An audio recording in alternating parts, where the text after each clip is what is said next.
Welcome to The Young and the Restless. I'm Zach. I'm Olivia. And I'm Victor. And this is the podcast where what's in the oven is doom. Now I lay me down to sleep. I dreamt I had a soul to keep. And if I die before I wake, will that dream just go on for its own sake? I had a super creepy dream the other night where we've talked about like this hypothetical technology before and how cool it would be to be able to like screen record your dreams. Yeah. And I had a dream that I successfully invented that, and I went to watch the tape of my dream from within the dream from the night before, and it was like on VHS just to add to like the creepy factor apparently. And then it was a full 8 hours. So it wasn't like how we expect dreams to be, where it's like, intermittent or whatever. It was a full 8-hour tape, but most of the stuff in between the like action of dreams happening was like, have you seen the back rooms on YouTube? No, I heard that that's going to get turned into like a feature-length thing though, right? Like I heard the teenager that directed it is going to like make an actual movie now. I thought that was a joke or a rumor, but that would be cool. It's pretty It's pretty interesting. I mean, it's just based on the idea of like liminal spaces. Is that the like Office Space Dream Core stuff? Yeah. Okay, I've seen that. I'm not entirely sure. Through reality. Yeah, I'm not sure all the ways in which it's been.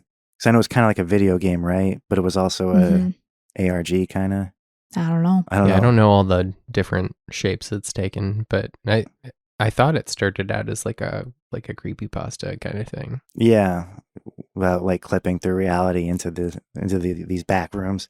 Right. At the very least, it's an aesthetic. You know what I'm talking about, and that's what it like. Most of the in between dream was just like empty liminal space, and I'm sitting there watching this VHS tape, like on the edge of my seat. I'm like, something's gonna happen. It's just like silent emptiness. I couldn't handle it. I turned it off. I was like, this is too creepy. Super creepy. Yeah, the idea of it being like stuff that you don't remember. Like like one time I downloaded an app that records you when you sleep, and it just like records if you sleep talk. Because I was curious, and we were listening back to it, and it was so fucking creepy. I didn't want to listen to all of it because it was just like it was like 10 different recordings of me talking that I don't remember, and it just starts when it hears you, right? Yeah, the weirdest part though is that apparently I do this in my sleep a lot. I'll be like well, you dream about your pets all the time. That's probably you trying I think I'm kissing the cat. I think I'm like smooching the cat sleeps on my face. I think I'm just like but it's creepy when you hear it and you know that you were asleep. Didn't a pet psychic tell you that Andy loves the kisses? Yes. Yeah, actually it was one of your old clients, Zach, over at our old place of work. She just I didn't realize that this person was a pet communicator, but she just randomly was I know who you're talking about. Yeah, she just randomly was like, I have to tell you, your cat, he wants you to know that he loves like when you kiss him on his mouth. Like, I didn't want you to know that I do that. With tongue. Was that the same person that what did they say about Casper? Oh, our yeah. dog? They said our dog is not going to rocket science school. And Which, at the time, I thought, he's a smart boy. But then we got an actually smart dog, and I realized I thought you were going to say then you got he a rocket. is not going to rocket science school. Was that person like pet communication was their primary thing, or? No, it was not. That was not the thing. I was surprised that they even did that. Everybody there did have like their primary instrument, and then they were like, "Oh, by the way, I also play fucking also chakra realignment, whatever." Especially our boss. Yeah, she was the master of all. None. Yeah, I was trying to look up because that's another going back to recording yourself while you sleep and creepypastas.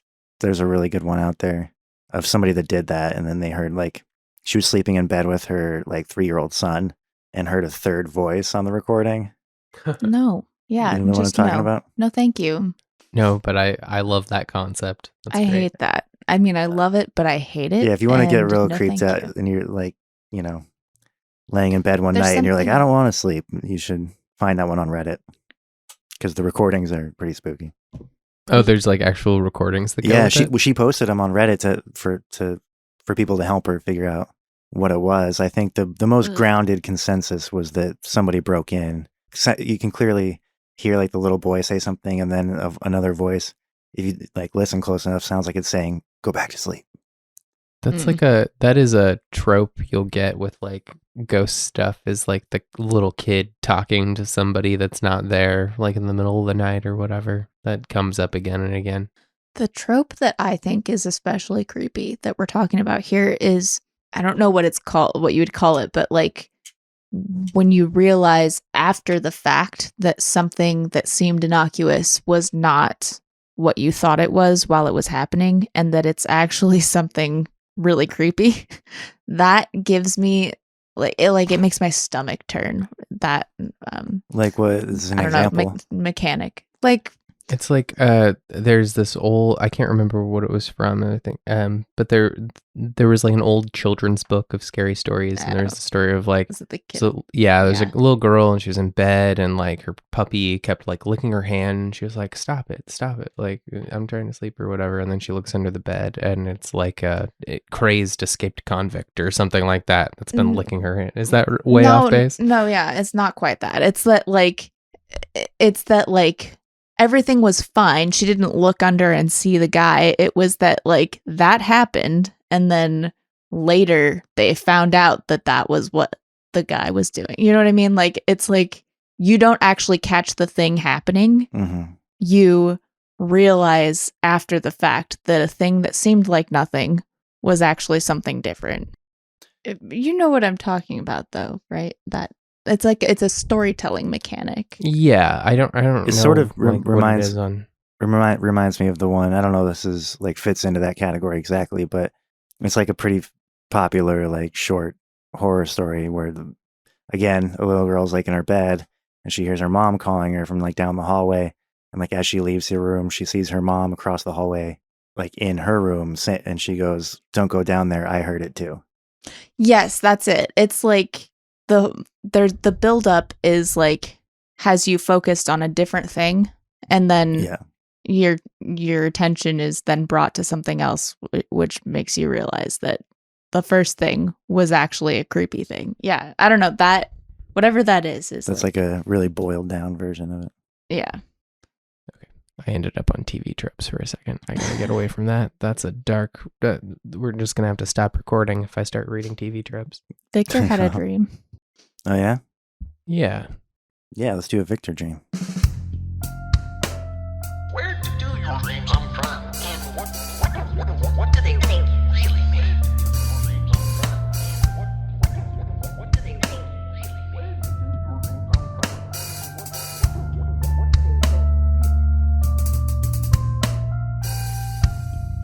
I think it's pretty simple. I don't think there's a lot there, so probably there's a lot there. But I remember I was like sliding down, like, did you ever play like Mario 64 or whatever? Oh yeah, Like I felt like I was like sliding down like you know when you're racing the penguin or whatever. Like Yeah. I felt like I was on like an ice sled going down and there was like obstacles and I was trying to like move around past stuff or whatever. And I perceived it as like I'm doing this. I can't remember if I started out at the beginning with other people or if I just like had the feeling that that's how I got there. But yeah, I felt like there's a bunch of people that are doing this and I'm one of the people that is doing this and I'm going down the thing. And it's just kind of fun.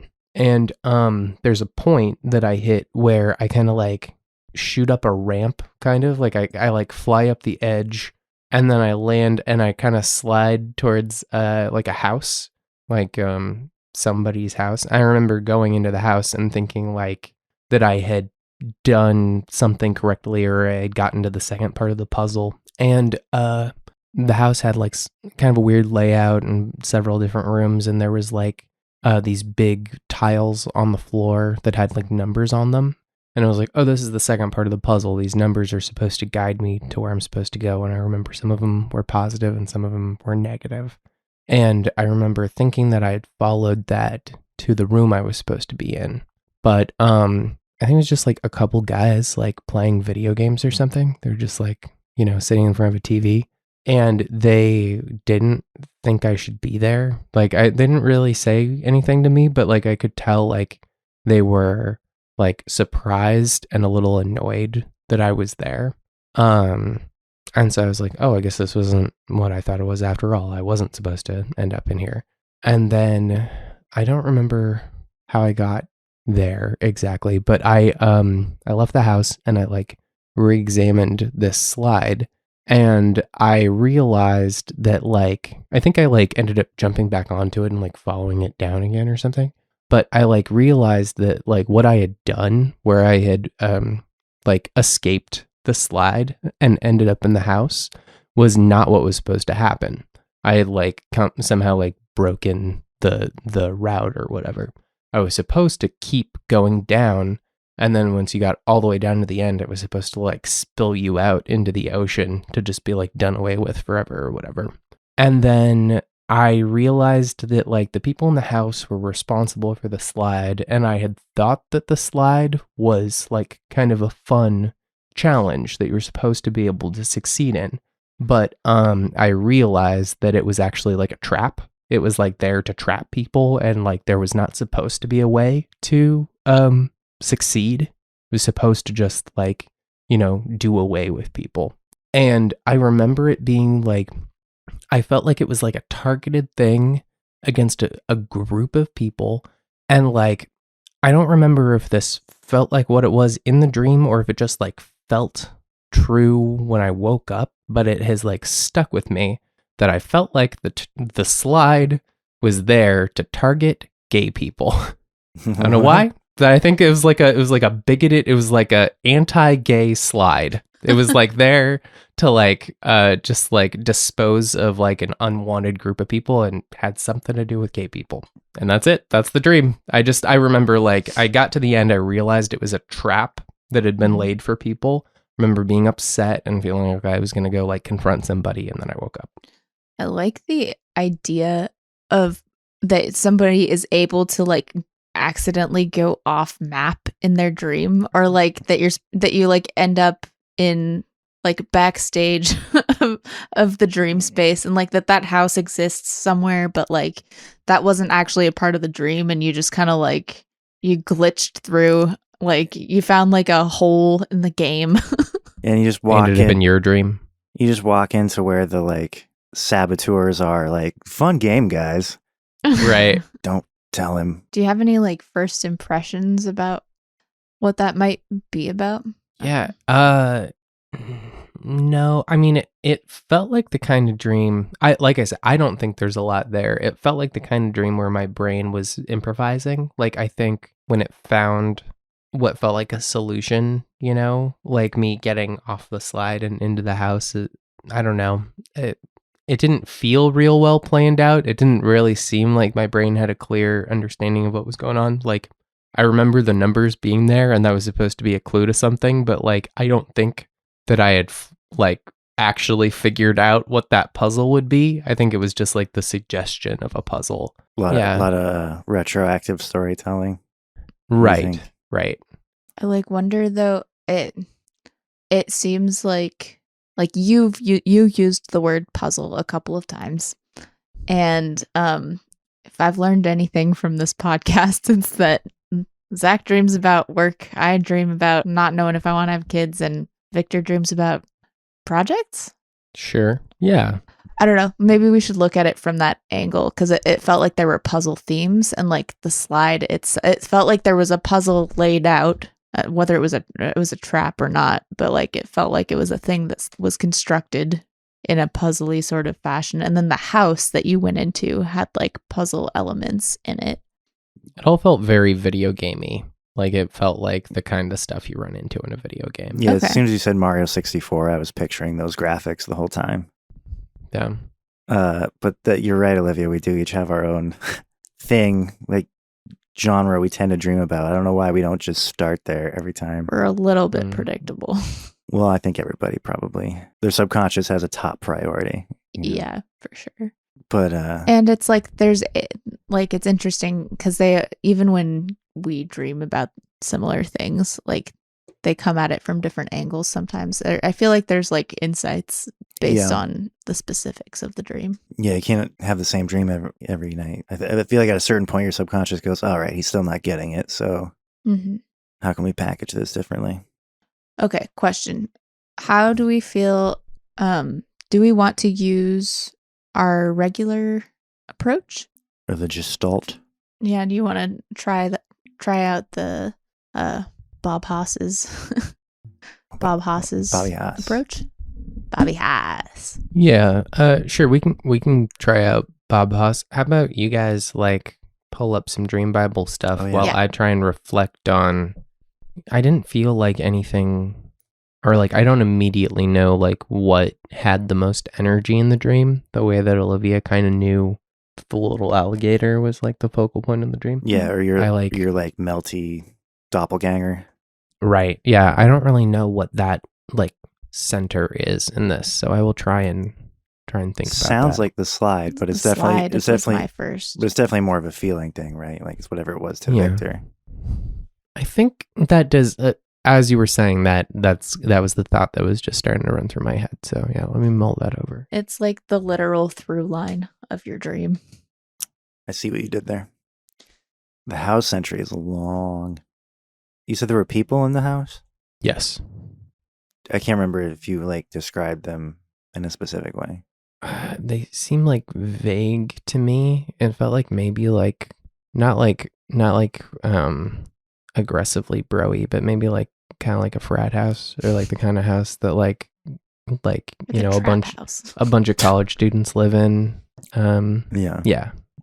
Young men. I know the house. Yeah, but not I've like been there. not like real dingy or anything. It almost felt like a glass house, kind of.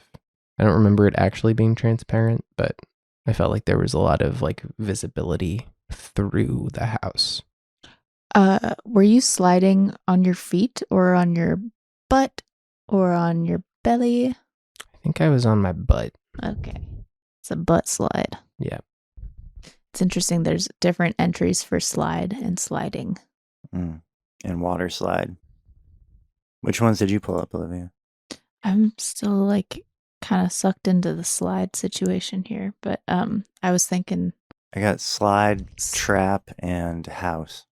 I was going to say video game, and do we want to listen to what Dream Bible has to say about gay people? I don't know. Yeah. It's I not think always that's the relevant. most progressive. Is it relevant? Okay. I mean, for some reason that's what stuck with me, is that was like the group of people being targeted by this, and so yeah, I think it's worth looking at. Is that why you Yeah. escaped the trap? Because you're not gay? You were saying that when you told this to me, that you felt like you weren't supposed to be on that slide because it wasn't for you. Yeah, well, I felt like even before I realized it was a trap, I had felt like I was helping other people with what I was doing. Like I was like, oh, I'm gonna, you know, it's like when you're playing a video game and you're like, oh yeah, let me like take a crack at this because you're like struggling with it or something. I felt like I was like figuring out how to do it so that I could help other people figure out how to navigate it. Mm. Does that make sense? Yeah. Well, the Dream Bible entry for video games gets into specific games and game systems. Oh wow. Do you remember, were they playing on like a PlayStation or a... I think it was like kind of nondescript. I don't remember it being a specific thing. There's Pac-Man, Super Mario, Legend of Zelda, Tetris, Grand Theft Auto, Nintendo Positive and Negative, Xbox, PlayStation, Sega, Sonic the Hedgehog, and those are the specific ones. That's weird to me that would be the detail, like that would be significant and not just like, you know, whatever game you have at home or whatever. can I hear the N64 entry? Because like that does feel right. Like I don't remember specifically seeing something, but it feels like that was the kind of thing they would be playing. I didn't see N64. There's Nintendo. Okay. I guess Nintendo negative. Negatively, dreaming about Nintendo may be a sign that you believe a challenging experience isn't serious at all, while other people are annoyed or angry that you aren't stopping. Oh, well, that's exactly what was happening, right? Mhm. Because it was like I was trying to solve a problem, but like it wasn't supposed to be a solvable thing. And then Yeah. me doing that was like pissing these people off. Yeah, they're annoyed or angry that you aren't stopping. Okay, so the slide entry is really long, and then the sliding entry is a completely different page, and it's also really long. Wow. Okay. But in sliding, kind of the last paragraph here the last sentence of the first paragraph here, a downward slide in general could represent feelings about a slow worsening of a relationship or other situation you're experiencing. Losing confidence or losing feelings of certainty, feeling unable to maintain a strong position or leadership role in a situation. So kind of like a losing control thing. And then in the slide entry, there was, let's see, a lot of it like kind of doesn't apply because it's like a lot of it is really hyper specific. Like it'll be like sliding on your feet or a playground slide or, but this. How were you feeling when you were going down the slide? Was it fun? Yeah, I think it was kind of fun.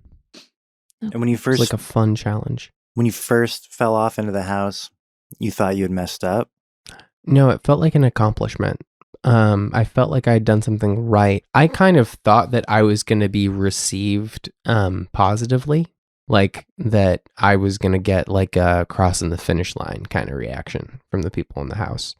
And then I was surprised to find that they were not happy that I was there. Okay, can I read a paragraph here that like it's not quite exact. It doesn't actually apply to how you were feeling, but I think there's something about it that feels relevant. To dream of fearing falling off a giant slide may reflect feelings of being forced to endure a risky or unpredictable situation, not willing to speak up or seek help because you feel a problem will be over soon anyway.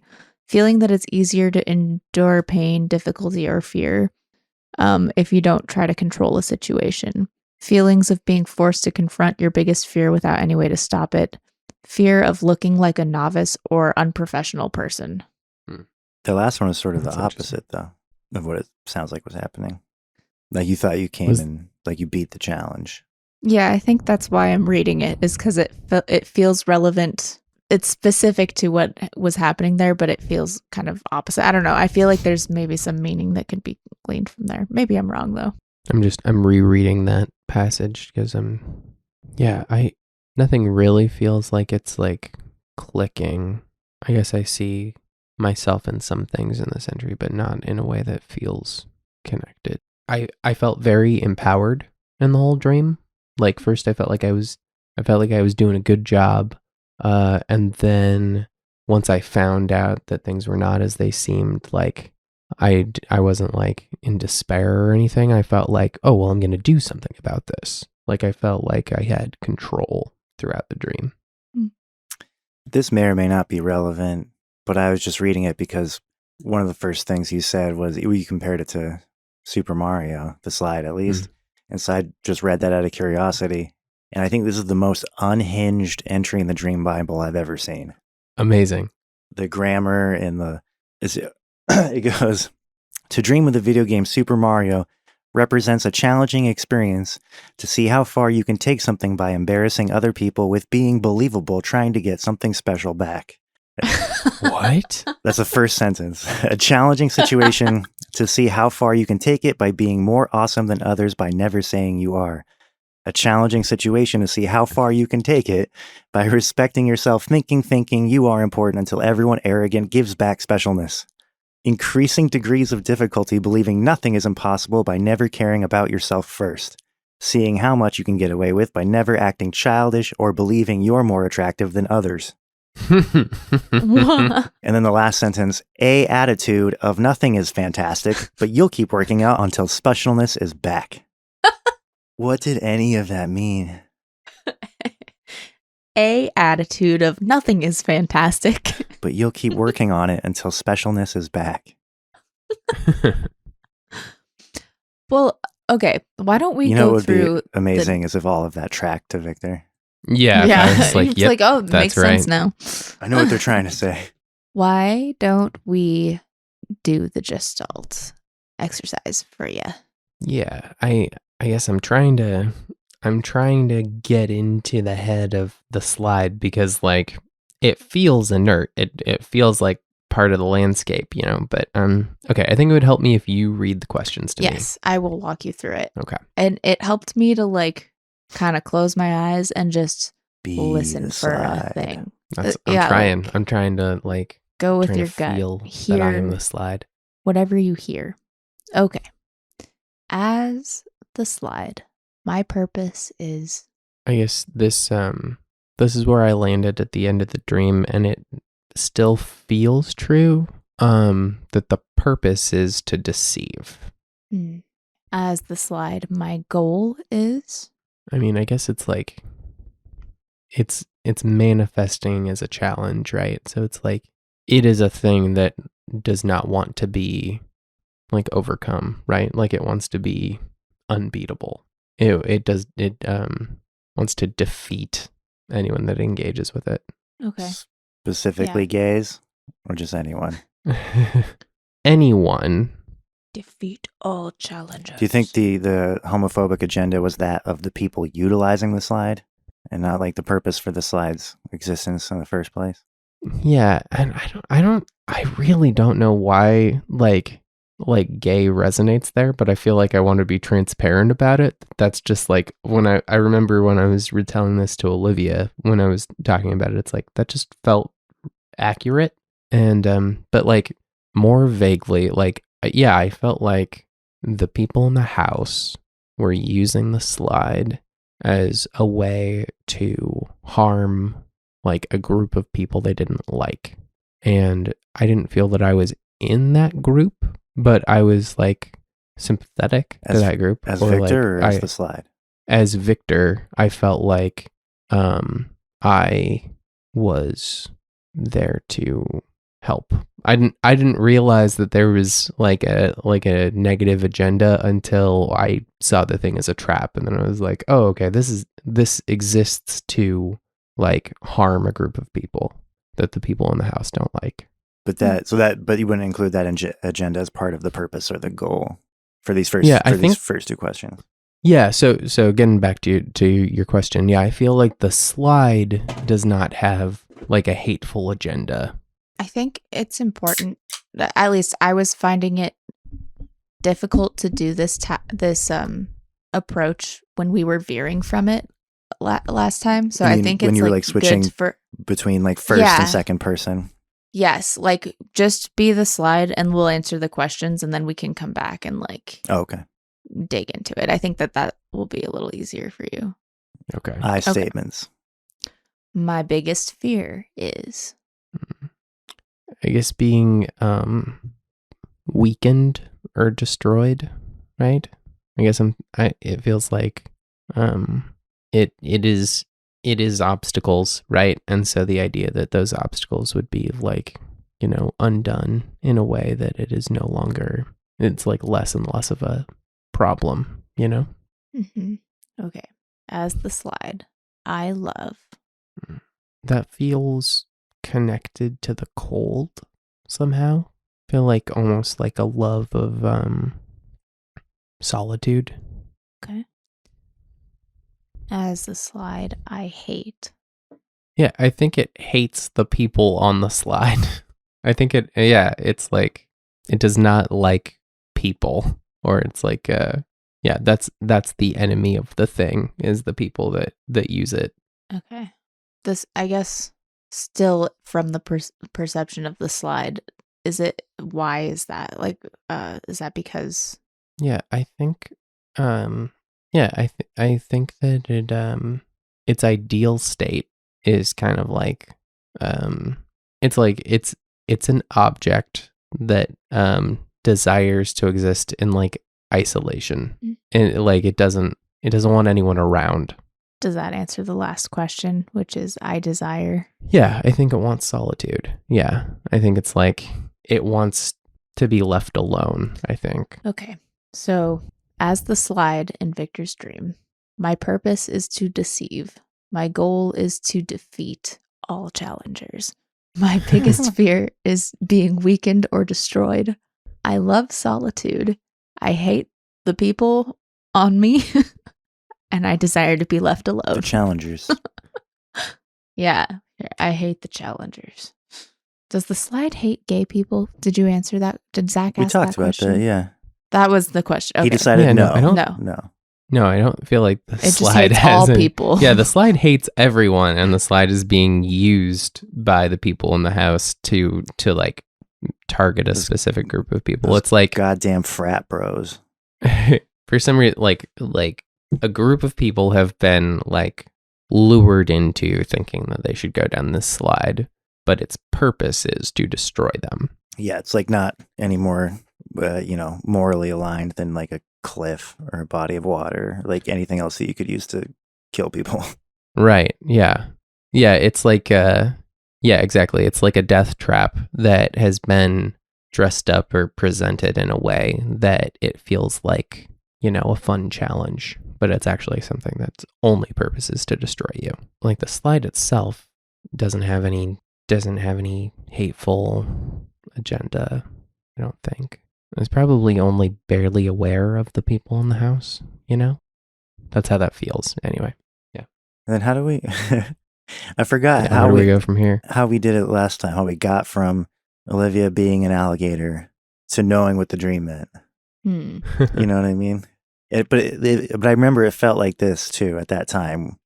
Because I remember when I was doing it, there were some things where I was like, oh, that's what the alligator wants. And there were some things that were like, I think maybe this.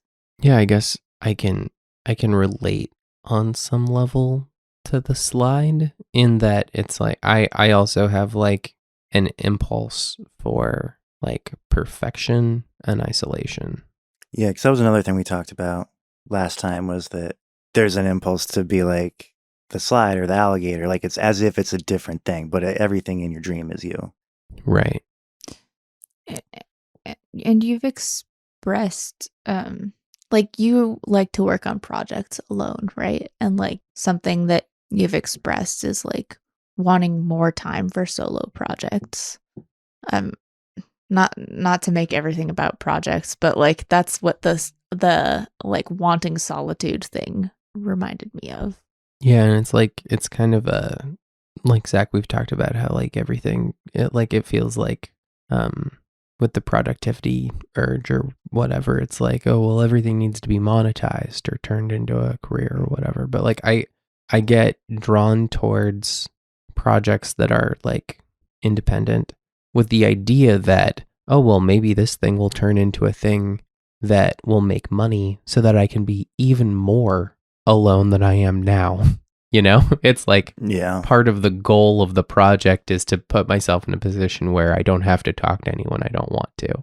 It's like that's like my ideal situation is like cracking some kind of like work situation where I'm not reliant on anyone, and part of that feels like the desire for to be alone, to be not totally isolated, but more isolated. Does that make sense? Yeah, no, that's a dream scenario for me. Yeah. If I could somehow get paid to just make music and podcasts alone in my room.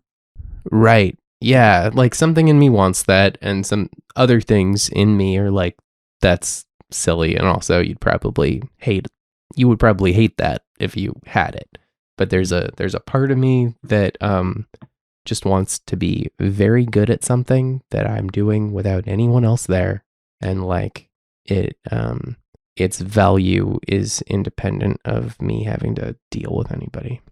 Yeah, is that the do you think that the part about hating the challengers plays into that, or like the slide doesn't seem to want to be challenged or attempted? Yeah. You know what I mean? Because in a vacuum, it's undefeatable because nobody's like even trying to beat it. But like, I don't know, because I could relate that to like having somebody hear my music or like play your board game. Like that's an even crisper example because that actually is beatable or not, like that's Right. actually that's a literal challenge, which can be vulnerable and not like something you're necessarily prepared for when you're designing the thing alone. Yeah, no, I mean, I guess I feel that. Yeah, I relate to that. And yeah, I think I share. Sorry, I'm just kind of lost in my thoughts. I'm busy being a slide. You're processing.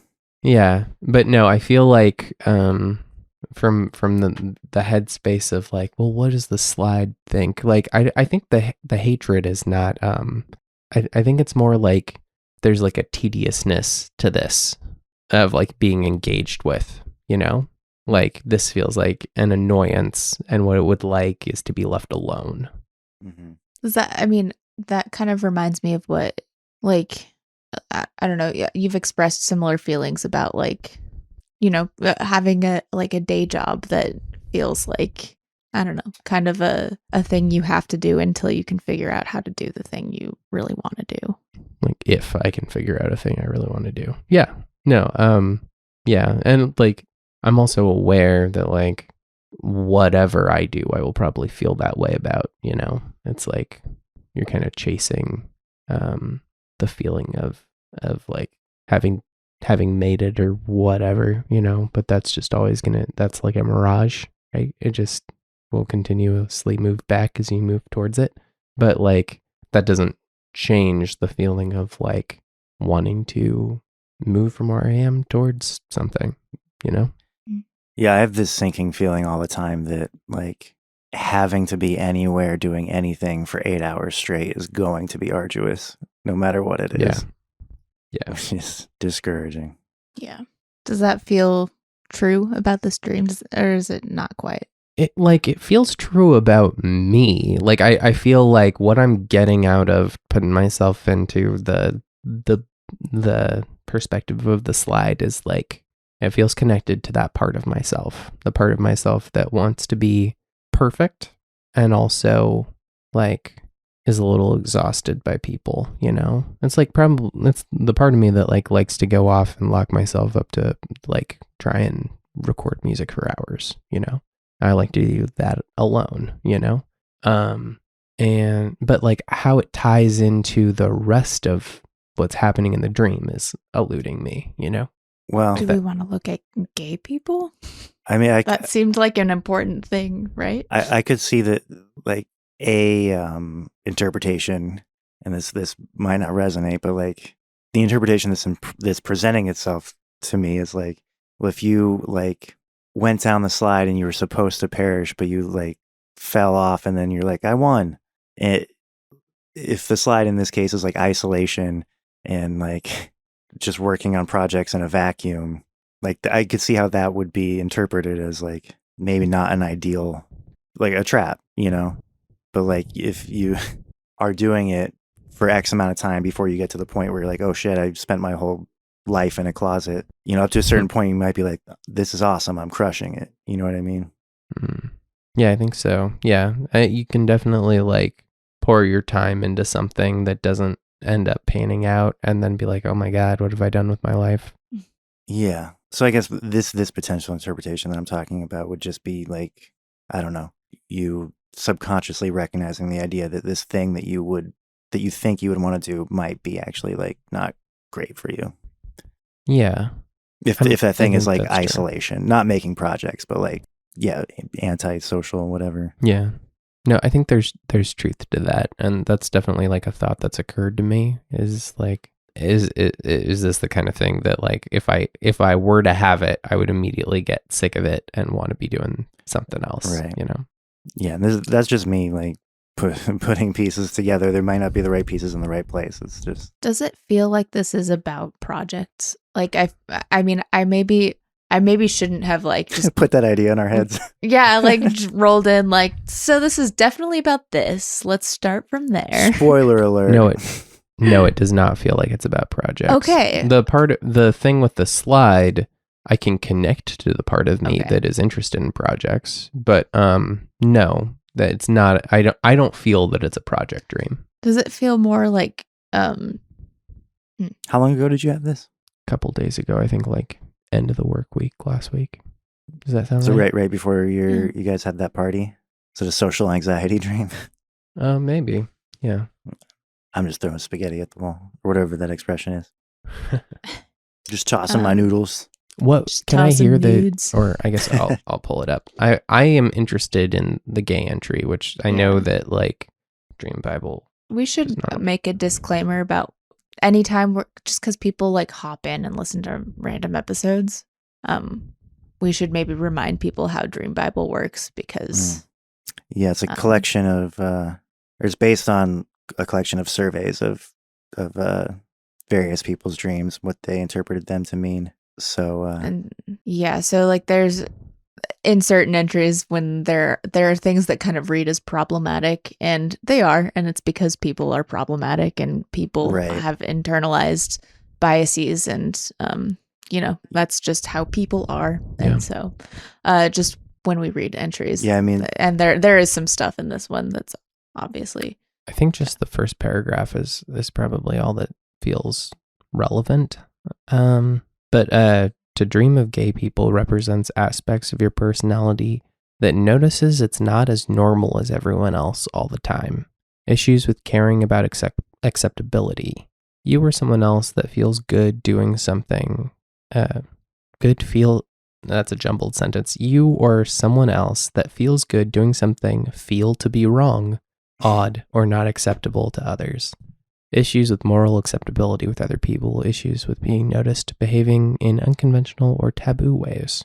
Yeah, I mean, I was just talking to some friends of ours about this, but like I do feel like there's like aspects of myself that have always felt kind of other, or like I feel like I've just like had a hard time relating to people, had a hard time connecting with people, like select people I can connect with, but like in general, if you like drop me into a room of strangers, I'm going to be awkward and uncomfortable, and so like it's possible that is what's being gotten at with like gay people as a group in this like marginalized position in my dream, right? Is like I guess that makes a certain amount of sense because it's like because they're being like targeted, right? Like they're being harassed by this group of people in the house, right? Well, and so like maybe it is feed them into the ocean, right? You made it sound like it was like right an elimination. Yes, and so it is possible that the dynamic playing out here is like maybe my perception of myself being like ostracized or like wished away in some way by like my idea of other people, but like I said, I felt like throughout the dream, I felt like I'm not supposed to be on the slide. I'm not part of the group of people that is like that needs to be on the slide. I'm doing this for like to be helpful. Yeah, I don't know what to do with that either, guys. Does that feel more relevant than what we were just talking about? Well, I think like if we go too far into like this is about me feeling like I don't fit in with people or something, like that I think ignores something that felt very true in the dream, which is that I didn't actually feel like part of the group that was being targeted. Right. But when you went into the house thinking that you had won the game, the people in the house didn't welcome you either, right? Like you didn't belong in the house. Right. Yeah. So you didn't belong in the house. Belong in either place. You kind of were in no man's land. Yep. And that was the place you expected to belong. I didn't realize that there was any conflict between people until the very end of the dream. I had like going down the slide, I'd perceived like the challenge as like friendly, like no one was going to get hurt. I didn't realize that there was any serious consequences for anybody to not succeed in the challenge. It felt like this is a hard thing that other people are going to have to do. And it's not going to hurt me any to like get in there and, roll up my sleeves and try and help out with it, and that's what I'm going to do. Sliding. And it was only at the tail end of the dream that I was like, oh, this is actually like about a very serious conflict and that this exists as like a way of hurting people, Interesting. So like when I was in the house, I like I said, I was surprised because I thought that everybody was on the same team. You know, I thought the people in the house were rooting for the people coming down the slide. Were there other people coming down the slide? I don't remember anyone being on the slide with me when I was first going down. I do remember like an understanding that there were other people that had gone before me and other people that would go after me. And I think that there were other people there when I got to the end and saw the like end result that was supposed to happen. Did you get dumped into the ocean? I didn't. I think I like managed to like stop on the edge, but I could see that it was very much like designed. Like I don't know that I I felt very confident the whole dream, so I wasn't like worried about getting off of that edge, but it felt like the kind of thing where it's like you're not supposed to be able to come back from here. I was picturing there being penguins on it, but that's just because you mentioned Mario. No, but I fully feel like there were like block obstacles like in my way. Oh, like that era of graphics. Right, yeah. I don't know what it means, guys. So Is It's okay. We don't have to. Is it a reflection of society? Or the house is like normal? Or even the ruling class and the slide is like, this is what we do with our weirdos. And like from a distance, it doesn't look like there's any conflict. But then your place in this society is like you feel confident kind of navigating between both groups, at least functionally, even though you don't, you may not be cognizant of the conflict. I'm grasping at straws. Yeah.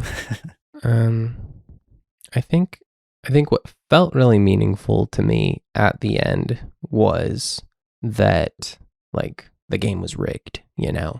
No one was ever supposed to succeed at this thing, right? And like I think that like society, man. Like just like society, man, the game is rigged. But just like society, the game is rigged. And yeah, no, I mean, I don't know what it means, but like that felt meaningful to me, and that does feel true. Like that comes up in various ways in life where it's like, you are set up as if like there's a way out, but there isn't, you know what I mean? Or like, I give up. Question mark. So sometimes I feel like I try to interpret dreams like I'm in book club and I'm trying to find the fucking theme that the author put there. Yeah. And that's not usually how it works, I don't think. Yeah. Or is it?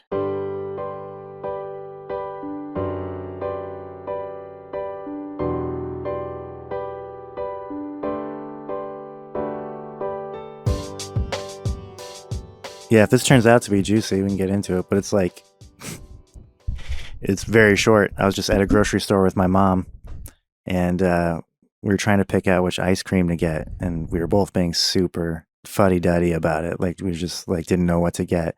And then fucking Sam Elliott walks in, the cowboy actor, and he just goes, I can't do an impression, unfortunately, except in my mind, because it sounded just like him. But he was like, you and me, neither of us have ever tried this chocolate one right here. Let's get that and split that. And my mom and I turned to each other and we're like, he's so decisive. And that was it. That's fun. That's all I remember anyway. It's funny because you're vegan. Well, I guess you probably have vegan ice cream. Yeah. But you're not much, correct me if I'm wrong, but like you're not much of like an ice cream, like desserts kind of person, are you? I'm not big on sweets in general, but ice cream is the one that I'll go for every now and then. And yeah, there's some pretty good vegan ones out there. I have a hard time imagining Sam Elliott's vegan. No. Oh, you never know. Those Hollywood types. Should I read the ice cream entry? Sure. Yeah. To dream of ice cream represents comforting yourself or habits you have to cheer up from a bad situation. Something you are doing to make yourself feel better about something negative that has happened to you. How you choose to comfort yourself during a difficult situation or disappointment. How you emotionally deal with something permanent and unpleasant. Favorite flavors may symbolize your preferred emotions during a difficult or unpleasant moment. How you feel when you need to cheer up. Consider the flavor for additional meaning. And then this is interesting. Red ice cream symbolizes negative thoughts or bad intentions that you're using to comfort yourself with. a sign that you may be choosing dishonesty, hurting others, or bad, dangerous behavior to cheer yourself up. Red ice cream may also reflect sex or masturbation in order to feel better about losing a loved one. Gambling, drug Wait. use, or alcoholism. Red ice cream is bad Masturbating news. in order to feel better about losing a loved one? Oh, okay. I can Yeah. see. I can see that. I don't know why I just Well, immediately then- pictured like your dad's funeral or something. Well, not and in the bathroom at the church, Olivia. It's like, well, then it went on to list like gambling, alcoholism, like a lot of other like dopamine hits. There's a lot of ways. No, there's a lot of ways to it cope. does make sense. It does make sense. But also, just red's not a flavor; funny it's a and- color. Right. But I enough people dream about. pictured red velvet Yeah, cake, but even that's like, chocolate. yeah. This was like your classic chocolate ice cream with chocolate chips. Nothing evil there. Hmm. That is why I eat ice cream, to comfort myself from a Mhm. difficult situation or disappointment, deal with Yeah, it's something permanent fitting. and unpleasant. But I do eat it every day. Every day. He's such an ice cream boy. Not every day, but Not I every like day, ice cream. But Yeah. a lot of days. Eat a lot of ice cream. But like, it is, every time. Every time I'm eating ice cream, it's like, this is because life is bad. Yeah. Is it so bad? It's not so bad. Not when you have ice cream. I never go for chocolate in real life though. I'm not There's a chocolate girl. this vegan cookie dough one out there that's my go-to. Mm. Zach, are you or is someone in your life like is it like indecisiveness on your mind? Because I have felt so indecisive lately. Not lately, not in general, not with big stuff. In fact, I feel like I know what I'm doing now more than ever.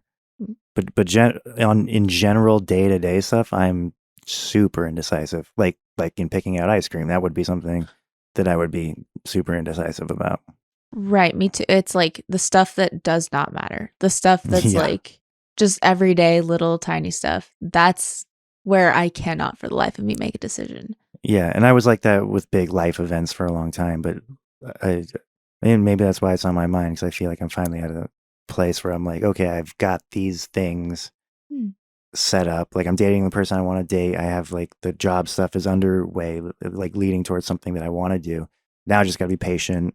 But yeah, indecision kind of runs in my family too. So it's funny, my mom was there. My mom and my dad and me are all kind of like that. It drives my sister fucking crazy because she's like very type A, very maybe in response to our childhood, because she cannot stand to be like in a store with me where I'm like, oh, I don't know, should we get chips with ridges? They kind of hurt my mouth, and she's like, I'm leaving. Yeah, I don't know. I've always perceived that, at least in myself, as like, I don't know, like maybe it's like a way to like feel some kind of control. Like, like if I feel especially out of control or like, I don't know, maybe then when I'm making these little decisions, it's funny because it's kind of the opposite. Like you'd think that would mean like make the decision and then you've got the control. But like to me, the way it feels is like I put more weight on little decisions. And so like as if it matters more. And then it just turns into another source of anxiety. And then I'm like, Victor, you pick. And then And then he picks, and then I have relinquished my control again. That's right. ironically. Do you ever make him pick and then you like argue with his decision? Yeah. Like, But it's mostly for fun. don't It's pick like that a bit. though. It's a bit we do. Thing is, every time I pick something, it's just like by default, you're going to argue against it. Yeah. Yeah, no, I think for me it's more about like fear of regret, like making Me too, but I'm like making the really wrong worried decision. that I'm going to regret the dessert that I pick. Like, Yeah, that's what I'm saying. Like it has yeah. less to do with trying to control a situation and more to do with like, I also get really hung up on like efficiency. Like when I'm making which is also ironic, the way you relinquish control in the pursuit of control.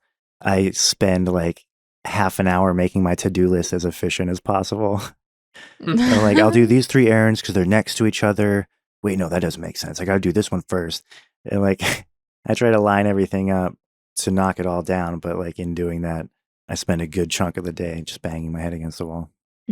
Yeah, I think we talked about this. When we were on our honeymoon, I was like, I feel like I experienced this thing, but like way more intensely, where like we needed to eat lunch, but we're in San Francisco and I've never been to San Francisco, yeah. and there's a million amazing restaurants. I'm the worst on And a trip. I cannot fucking pick one to save my life because there's so many good options, and I do not want to go to a place just for sustenance while we're in a place that I'm not sure when we're going to come back to. Yeah, I'm the worst on vacation.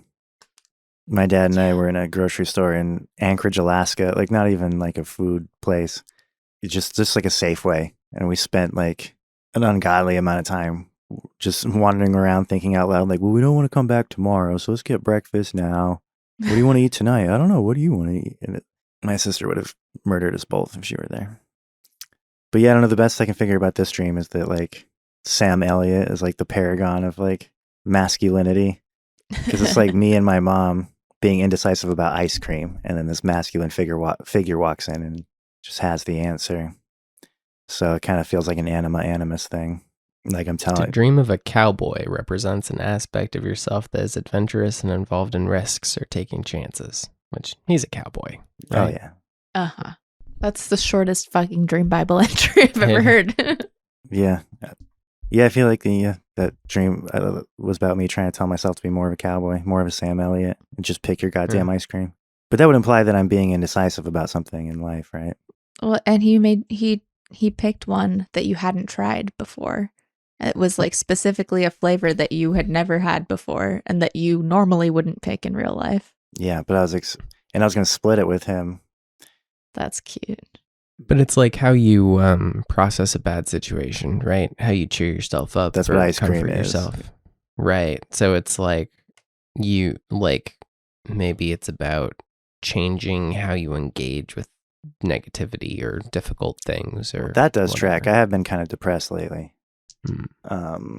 And there could be a prognosis in there, right? Like this masculine figure being decisive about ice cream, which, speaking of like the dream Bibles, maybe antiquated, stereotypical symbolism could be considered like a feminine kind of thing. And he's like, you're going to split this with maybe the prognosis there is like, there's this masculine action-oriented way of dealing with problems. And then there's this like lay around and eat ice cream kind of way of dealing with it. And maybe there's virtue in like splitting, like doing a little column A, little column B, So you can't can't deny yourself like rest and ice cream, but you also can't like wallow in that all day. Like there's probably like a happy middle ground, I mean, correct me if I'm wrong, but I do feel like there's a connection between depression and inaction, right?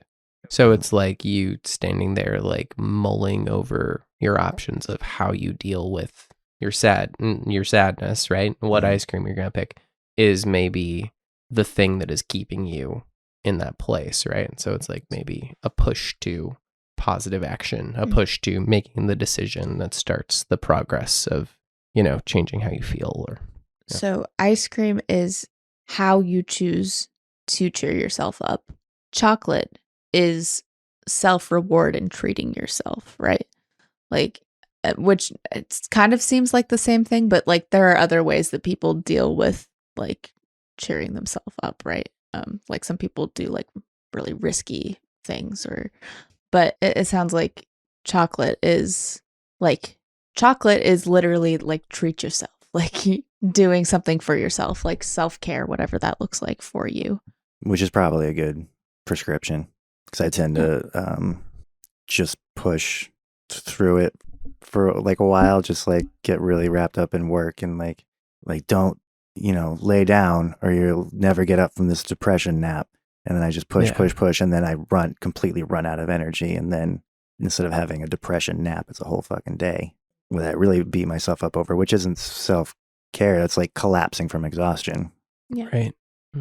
Well, yeah, I mean, that does sound like there's an awareness of like you have patterns of how you deal with like like when you're experiencing like a depressed state and like something in you is like interested in finding like a new method, like trying something different, trying something that's like shaking up your pattern. But I don't know. Yeah. Thanks, Sam Elliott. Yeah, it's not about anything, by the way. It's just one of those changing of the tides things. It's just chemical, I think. Totally. And I hope I didn't sound like dismissive in any way. Like, No. I know it's not as simple as like we'll just do something. Like, I know it's not anything, it's not that, but like it's like you can like become aware of like an unhealthy pattern you're in, and then kind of like slowly ease yourself into a different direction in like some subsets of life, right? That can end up being helpful.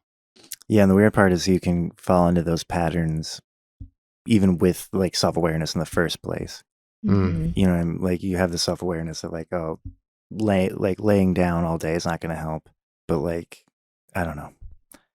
Like You can be aware of the exact pattern that you fall into, you know? You can create Yeah. a new pattern by avoiding older patterns. I keep running into that of like self-awareness of a problem is not a solution to a problem necessarily. Maybe it's like a first step on the path to solving the problem. Conscious but, like, incompetence. But like I have like a real awareness of like social anxiety stuff that I do, and to a degree some awareness of like how silly or counterproductive it is, but I can't help it, you know, or I haven't figured out how to change that behavior even though I can see it and even though I know it's silly, you know. Yeah, and that's what I'm saying. Like sometimes I'll have a thing that I become self-aware about, and well, that's great, but like then I think that just avoiding the thing is or my, I don't know, I'm trying to think of a good example. like as a hypochondriac, well, I'm still a hypochondriac, but through like a lot of CBT, I've finally gotten good at like letting those thoughts go. But in the middle ground there was like, first I became self-aware that like, okay, I'm a hypochondriac. I'm not actually sick this much. When I have this thought that's like, I have cancer, that's hypochondria speaking. So then there's a period of time where I just ignored that thought. But that's not actually the solution. Like negating something or like snaking your way around a pattern isn't the same thing as like taking action to correct the issue. Right. What I was saying about like the consciousness continuum Right. is like, yeah, being aware of the problem and not being able to do anything about it. Like Victor, your like example with social anxiety, that is conscious incompetence. And then Victor, your example of there being little things that you can do with that self-awareness to try and like make small movements towards a different state of being. That's the conscious competence. That is the next step, you know? And the last one is unconscious competence. Is that right? Yeah, unconscious competence. You just, it's like second nature. You're like, right. You don't have to think about it anymore. Yeah. That's a really useful, like, what do you call that? Like a framework for thinking about thinking. Yeah. I don't know. But we talk about that all the time because it's such a useful way to think about problems.